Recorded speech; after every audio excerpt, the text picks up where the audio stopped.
Hi అండి, అందరికీ నమస్కారం. Welcome to my YouTube channel. ఇప్పుడే అందిన వార్త అండి. ఓటర్పై దాడి చేసిన వైసీపీ ఎమ్మెల్యే తిరిగి చెంపపలగొట్టిన ఓటర్ అండి. వివరాలు వీడియోలో తెలుసుకుందాం. వీడియో ఎక్కడికైనా స్కిప్ చేయకుండా ఎండ్ వరకు చూసేయండి. అప్పుడే పూర్తి ఇన్ఫర్మేషన్ అర్థమవుతుంది. అలాగే వీడియో నచ్చినట్లయితే ఒక లైక్ చేయండి. ఇంకా సబ్స్క్రైబ్ చేసుకున్నట్లయితే మన ఛానల్ సబ్స్క్రైబ్ చేసుకుందాం. నేను చేసే ప్రతి ఒక్క వీడియో మీ వరకు రీచ్ అవుతుంది. ఇక వివరాలకు వెళ్ళినట్లయితే వైసీపీ అభ్యర్థి చెంప చెల్లుమనిపించిన ఓటరు పోలింగ్ బూత్లో ఉద్రిక్తత. ఏపీలో సార్వత్రిక ఎన్నికలు కొనసాగుతున్న వేళ ఓ అవాంఛనీయ ఘటన చోటు చేసుకుందండి. అది పోలింగ్ బూత్లోనే. అదేంటంటే వైసీపీ ఎమ్మెల్యే అభ్యర్థి ఒకరు పోలింగ్కు వచ్చి అక్కడే ఉన్న ఓ సాధారణ ఓటర్ను కొట్టారు. దీంతో ఆయన కూడా తిరిగి కొట్టారండి. అందరూ చూస్తూ ఉండగానే ఉద్రిక్త పరిస్థితులు తలెత్తాయి. పోలీసులు జోక్యం చేసుకుని వారిని దూరంగా తీసుకుని వెళ్లారు.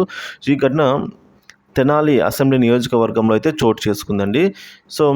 అసలు ఇందాక ఏం జరిగిందంటే, తెనాలిలో వైసీపీ ఎమ్మెల్యే అభ్యర్థిగా పోటీ చేస్తున్న అన్నాబత్తుని శివకుమార్ ఇవాళ ఓటు వేసేందుకు స్థానికంగా ఉన్న పోలింగ్ కేంద్రానికి వెళ్లారు. అక్కడ క్యూ లైన్ ఉన్నా పట్టించుకోకుండా నేరుగా ఓటు వేసేందుకు వెళ్ళిపోయారు. దీంతో అప్పటికే క్యూ లైన్లో ఉన్న ఓ సాధారణ వ్యక్తి ఓటరు అభ్యంతరం వ్యక్తం చేశారు. దీంతో ఆయన ఆగ్రహం వ్యక్తం చేసి ఆయన్ను చెంప చెల్లు అనిపించారండి.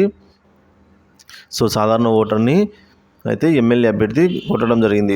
దీంతో సదరు ఓటర్ కూడా ఎమ్మెల్యే అభ్యర్థి శివకుమార్ను తిరిగి చెంపపై కొట్టారండి.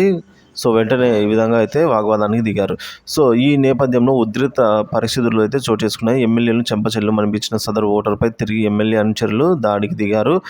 ఆయనను మళ్ళీ తిరిగి కొట్టేందుకు ప్రయత్నం చేయగా వెంటనే అప్రమత్తమైన పోలీస్ సిబ్బంది వారిద్దరిని కూడా వాళ్ళని దూరంగా అయితే పంపారండి. ఈ ఘటనపై కేసు నమోదు చేసి దర్యాప్తు చేస్తున్నట్లయితే తెలుస్తుంది.